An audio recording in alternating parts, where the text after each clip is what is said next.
எண்ணிலடங்கா தமிழ் எழுச்சி நிகழ்வுகளை ஐரோப்பிய நிலப்பரப்பு கண்டிருக்கிறது. கலை பண்பாட்டு நிகழ்வுகள் நூற்றுக்கணக்காக ஆயிரக்கணக்கில் நடந்திருக்கின்றன. ஆனால் முதன்முறையாக ஐரோப்பிய நிலப்பரப்பில் சுவிட்சர்லாந்து டாவோஸ் நகரில் உலகெங்கிலும் இருந்து தமிழ் தொழிலதிபர்கள் திறனாளர்கள் வருகிறார்கள். ஐரோப்பிய நிலப்பரப்பில் உலகத் தமிழ் தொழிலதிபர்களையும் திறனாளர்களையும் இணைத்து நடக்கின்ற மாபெரும் உலக மாநாடு ஜூன் 7, 8, 9 நாட்களில் உலகத் தமிழர்கள் அனைவரும் இணைவோம், புதிய வரலாறு படைப்போம்.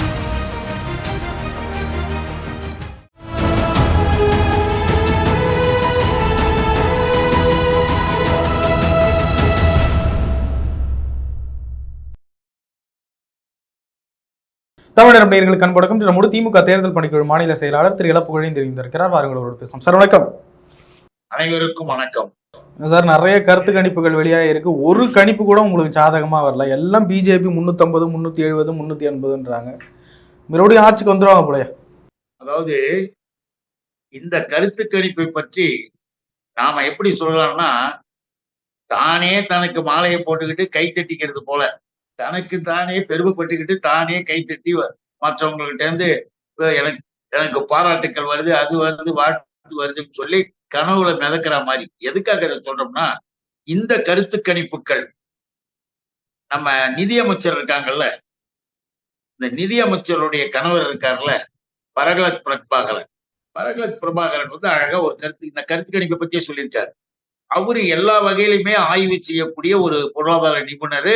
இந்த மாதிரி சமூக ரீதியாகவும் அவரு பார்க்கக்கூடியவர். அவர் அழகா சொன்னார், இந்த கருத்து கணிப்பு இவைகள் இப்பொழுது வந்திருக்கிறது எல்லாமே ப்ரீ பிளான்டு, ஏற்கனவே திட்டமிட்டது, ஏற்கனவே திட்டமிட்டு வைத்து மக்களுடைய அபிப்பிராயமாக இந்திய நாடு முழுவதும் திடீர்னு அப்படியே ஆஹா பாத்தீங்களா இது ஆயிடுச்சு அதாயிடுச்சுன்னு மைண்ட்ல அவரவர்கள் மூளைக்குல ஒரு சின்ன ஒரு பாதிப்பை ஏற்படுத்துவது.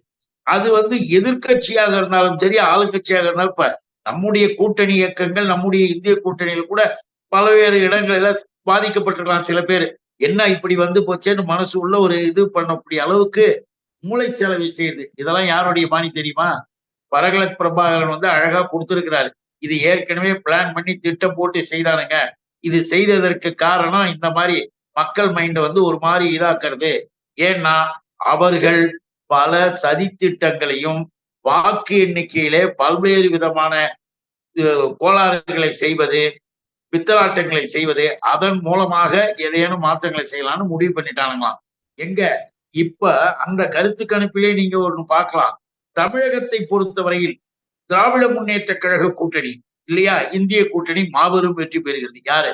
அவர்கள் கொடுத்த கருத்து கணிப்பிலேயே இவங்கெல்லாம் யாரு? ஜி டிவில இருந்து இன்னும் வரக்கூடிய அனைத்து இந்த டிவிகளையும் பாத்தீங்கன்னா, ஜி தமிழாக இருந்தாலும் சரி, ஸ்டாராக இருந்தாலும் சரி, ரிபப்ளிக் எல்லாமே பார்த்தா அதானியினுடையது.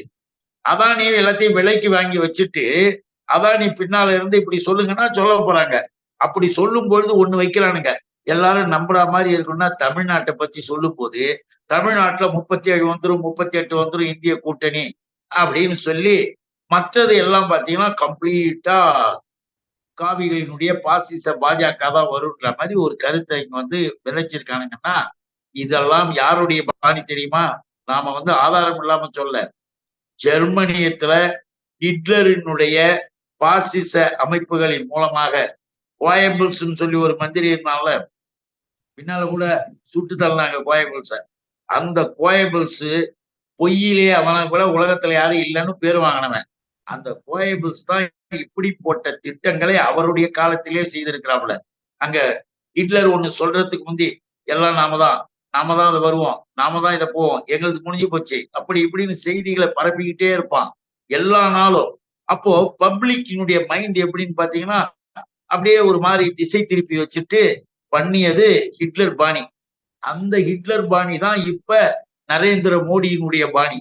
அந்த நரேந்திர மோடிக்கு இப்ப கிடைச்சிருக்கிறவங்க ஊடகங்களின் மூலமாக இந்த கருத்து கணிப்பு அது இதுன்னு சொல்லி கைட்டி விட்டுக்கிட்டு இருக்கானுங்க.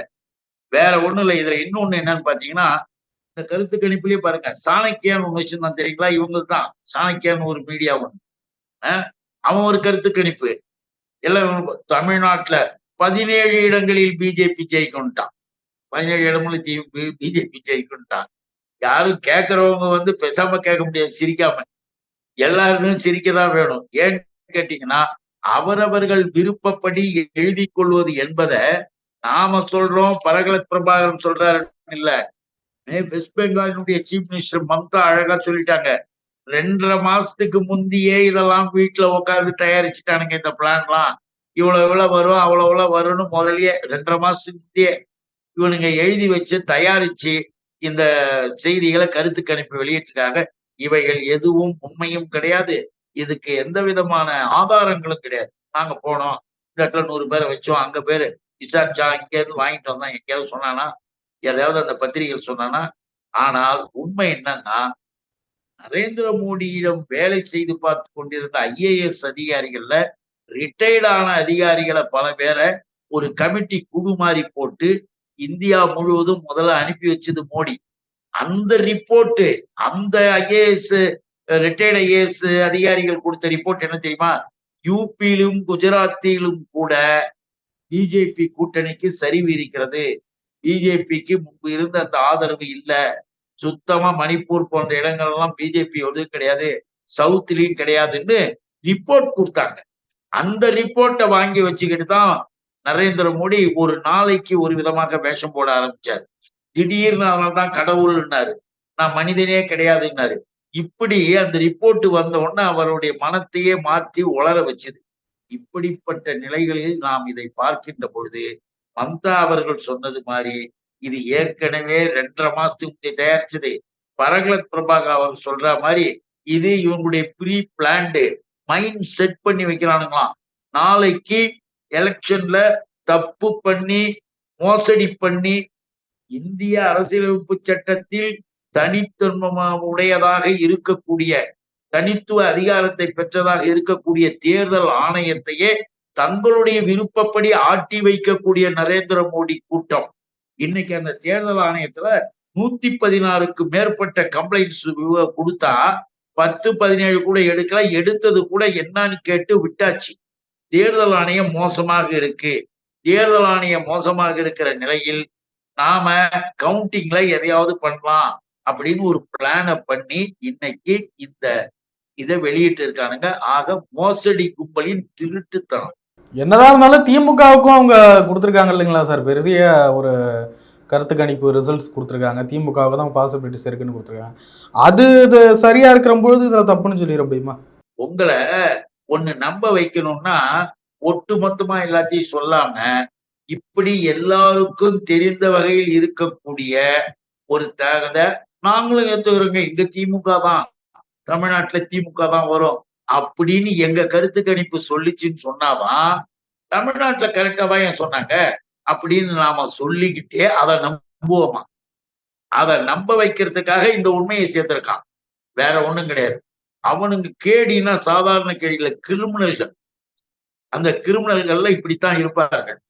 இப்ப காந்தியுடைய டெத்துல இருந்து உங்களுக்கு தெரியும்ல, இஸ்மாயில்னு ஏன் பச்சை குத்தி விட்டானுங்க? ஒருவேளை கோட்ஸே சுட்டு கொல்லப்பட்டால் கையில இருக்கிற இஸ்மாயிலை பார்த்து நாடு முழுக்கவும் காந்தியை உத்தமர் காந்தியை கொன்றது இஸ்லாமியர்கள்னு பரப்பி விட்டுட்டு மத கலவரத்தை உண்டாக்கி ஆயிரக்கணக்கான பேர் சாக வைக்கணும்னு முடிவு பண்ணானுங்க. ஆனால் கோட்ஸே சாகாம அவனை அப்படியே உயிரோட புடிச்சிட்டாங்க. அப்புறம் அவன் கையில பார்த்தா இஸ்மாயில்னு இருக்கு. இப்படிப்பட்ட ஃப்ராடு கூட்டம், இப்படிப்பட்ட திருட்டு கூட்டம் ஏன் இந்த பிளானை செய்யாது? அதனால இதுவும் ஒரு பிளான் தான். இதுல ஒரு சில கருத்து கணிப்பு கவனிச்சிங்களா சார்? ஒரு கருத்து கணிப்பு சொல்லுது தமிழ்நாட்டுல காங்கிரஸ் நின்னதே 9 தொகுதி தான், ஆனா 15ல காங்கிரஸ் ஜெயிக்கும்னு சொல்லுது. ஹரியானாவில் இருக்கிற தொகுதிகளோட கூடுதலா சொல்றாங்க. இதெல்லாம் எப்படி பாக்குறீங்க நீங்க? பிஜேபி நீங்க சாதாரணமா நினைக்கக்கூடாது. பாரதிய ஜனதா என்பது உலகத்திலேயே பெரிய அறிவாளிகளுடைய அமைப்பு, கட்சின்னு பேரு.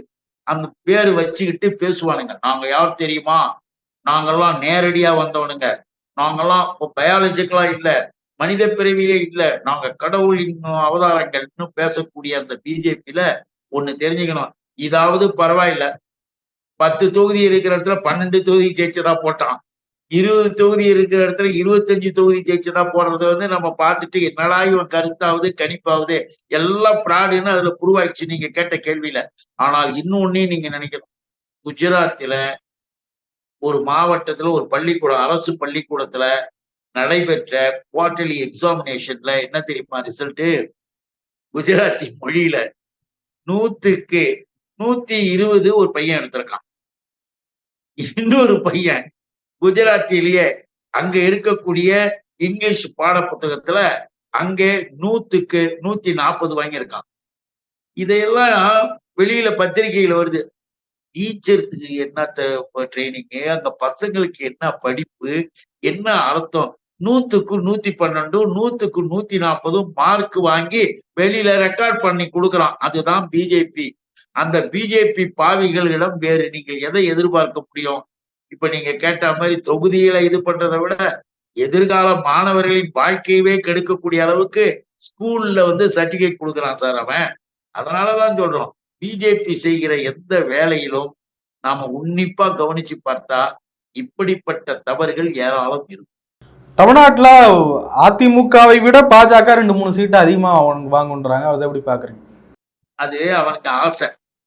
இந்த பாரதிய ஜனதா என்பதனுடைய ஆசை என்னன்னா, தமிழ்நாட்டுல பெருசா தன்னை காட்டிக்கணும், பெரிய கட்சியா திராவிட முன்னேற்ற கழகத்திற்கு அடுத்து நாங்க தான் அப்படின்னு சொல்லிக்கணும்னு இவனுங்களுக்கு ஆசை. அந்த ஆசையினுடைய விளைவாக இந்த அதிமுகவை உடைக்கிறது, பிச்சு எடுக்கிறது. அவனுங்க ஏற்கனவே ஊழலும் திட்டாட்டமும் பண்ணி ஒருத்தர் அடிச்சுக்கிட்டு மோதிக்கிட்டு தனியா கிடக்குறானுங்க. 3ஆ 4ஆ பிரிஞ்சு கிடக்கிறதுனால இவர்களுக்கு என்ன ஆசை வந்துடுச்சு? பிஜேபி இப்ப அதிமுகவில் ஒரு குரூப்பே விலைக்கு வாங்கி தங்களை பெரிய கட்சியாக அறிவித்துக் கொள்ள வேண்டும் என்று ஆசைப்படுகிறது. இவைகள் எல்லாமே எதிர்காலத்திற்கு தங்களை பெரியதாக காட்டிக் கொள்வதற்கு போடுகிற திட்டம். அந்த திட்டம் தமிழ்நாட்டில் நடக்காதுன்ற மாதிரி இப்ப மற்ற கட்சிகளும் இருக்கு, மாநில கட்சிகள். அதெல்லாம் பிஜேபியை விட அதிகமா ஓட்டு வாங்கிட்டு தான் இருக்கு. அதெல்லாம் போய் பார்க்கட்டும்.